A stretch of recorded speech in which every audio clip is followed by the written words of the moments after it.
இவர்கள் என்ன செய்யணும்? ஞான இந்த துறையை பின்பற்றவர்கள் இப்படி அடியனுக்கு ஞான சித்திக்க வேண்டும், அதுக்குரிய அறிவும் பரிபக்குவம் வேண்டும், அடியனுக்கு ஞான சித்திக்க வேண்டும், அதுக்குரிய அறிவும் பரிபக்குவம் வேண்டும், முன் வைத்தாக்களை பின் வைக்க அது தீர வேண்டும், செத்தாலும் வைத்தடி பின் வாங்க அது இதர் ஒன்றவர்களும் நீதான் அருள் செய்ய வேண்டும், அருள் செய்யணும், இப்படியே கேட்டான்.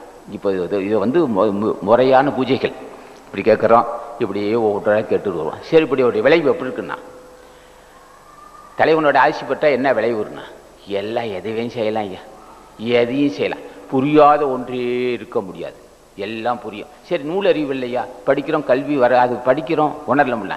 ஆசானை கேட்க நீ தானே பாடி இருக்கிற, இந்த பாடலை படிக்கிறேன், என்னால் படித்தால் உணர முடியலையா, நீ உணர வேணும்னு சொல்லணும். உணர்ந்தால் போதாது, அதெல்லாம் இப்போ அது உணர்றேன், அதை கடைபிடிக்க நீ தான் அருள் செய்யணும். இப்படி இது ஒரு முறை.